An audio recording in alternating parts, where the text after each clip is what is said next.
Hey guys, welcome to my channel. This is Tade. If this is your first time, welcome. And if this is your second time, thanks for returning back. So today I'm going to be exploring one of the largest Buddhist temples in Toronto. And do follow me on TikTok and Instagram and Facebook, where you get to see behind the scenes or what happens. So I'm excited to see this temple and show you guys around it. Hopefully we learn a lot about the Buddhist culture and the Buddhist way of life.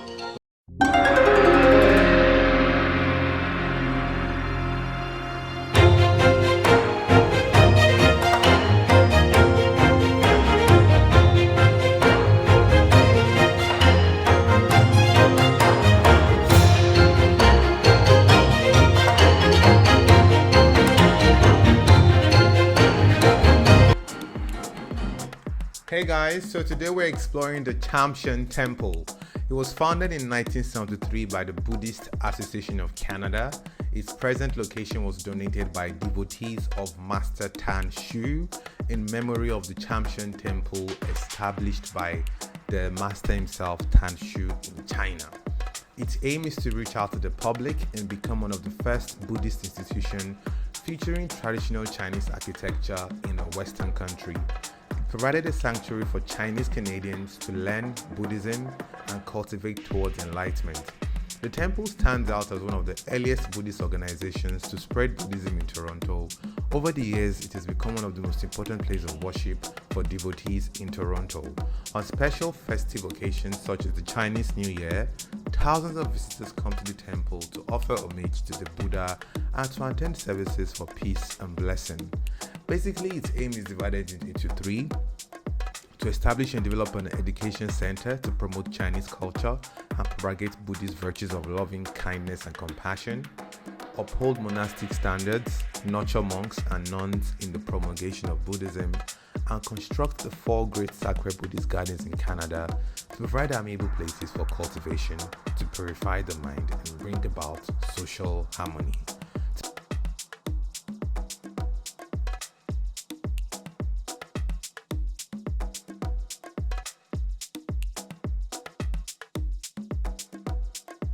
Luckily for us, we got a chance to witness a prayer session. You're welcome to the temple in its first pavilion with the Laughing Buddha. The Laughing Buddha is known for bringing good luck, contentment, and abundance in one's life. It depicts plenitude of whatever one wishes for, be it wealth, happiness, or satisfaction. It's usually depicted as a stout, laughing bowed man with an overly exposed pot-belly stomach. A laughing Buddha, or called the celestial Buddha, is also known as Putai. He's famous for being poor and content, and usually whenever you see that smiling Buddha in different countries, I'm sure you've probably seen it somewhere before. It's called the laughing Buddha. He said that his appearance comes from a Zen monk who lived over 1,000 years ago, who had a big stomach and had a jolly smile. And he was famous for being able to predict people's fortune and even weather patterns. This pavilion is surrounded by mini Buddha gods, guardians in concrete as well as stones stacked upon each other, which is meant to represent the proper balance of life across the physical and the spiritual. It's not unusual to see faithfuls come to make demands to the happy Buddhas to help them with various issues that they would like to resolve.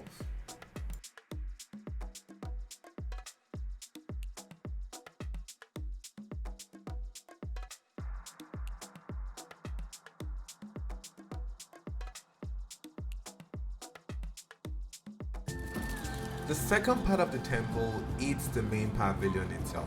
It's much more bigger than the remaining pavilions, and it has a much more imposing white happy Buddha with 2 massive bells by the left and the right. Usually once faithfuls make a prayer on a candlestick, they will drop some in a burning furnace and go and hit one of the bells on both sides of the main center. And there's also a donation box as well as a souvenir which supports the organizations. It has flying papers above it which represents freedom, and it serves as the main square which connects all the pavilions of the temples, the stores, and the sacred temple itself. So I got into the main temple and it has some of the most astonishing gods ever.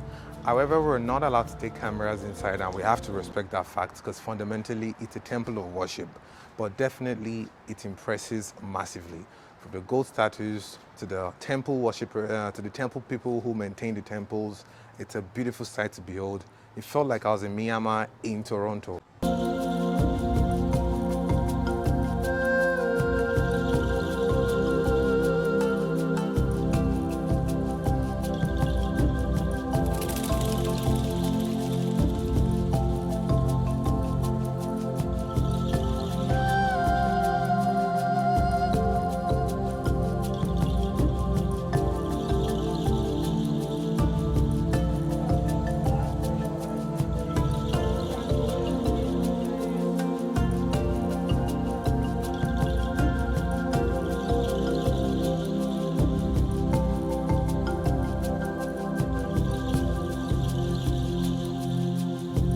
Buddhist Avalokite pavilion, and it contains the main god. I've taken the bow, and this is the main god here.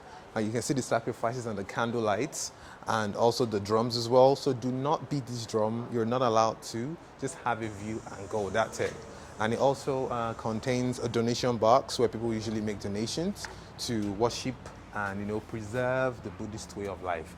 So one thing I find about it, it's a really calm spot in the very nice estate. So I can imagine the Zen level whenever someone comes there to worship. It's a really nice spot, and I can't believe a spot like this exists in Toronto.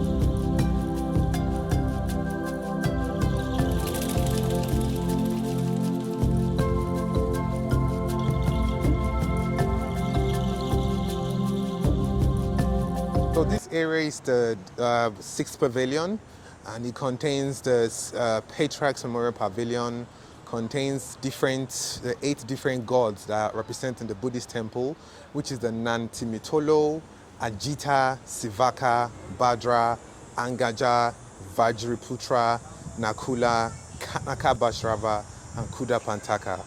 Pardon the way I butchered the names, but I'm just trying to learn it.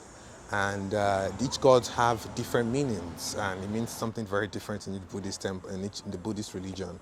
It's not a unseen thing to see people coming to drop food for the gods in exchange for blessings.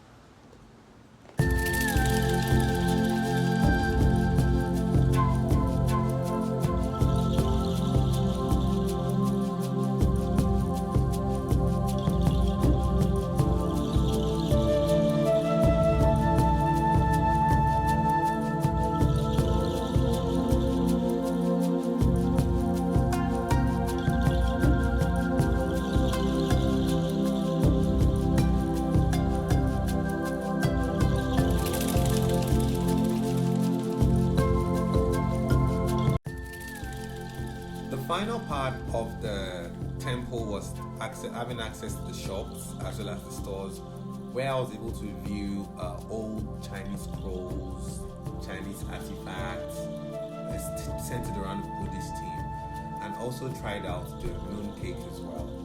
Definitely a worthy experience that I got this nice moon cake. This contains some beans inside it, and it tastes really nice. It's a great way to end my trip here. You can get 4 pieces for $35. You should get one for yourself. I've got it for my friends and they love it. Everyone has finished it. Tastes really nice. I've definitely had an amazing time exploring these temples. There's so many things to see. I've gone through the first donation box, the main shopping complexes, and inside the temple itself, which we're not allowed to go into. There's a wishing pavilion, and there's the back of the temple where you can see people in their truest form. And to just have that experience here, it's an amazing place. It's just amazing. You should definitely visit it if you have time. The Sham Shan Temple has wild and beyond expectations. I cannot wait to definitely come back here and see what it has to offer.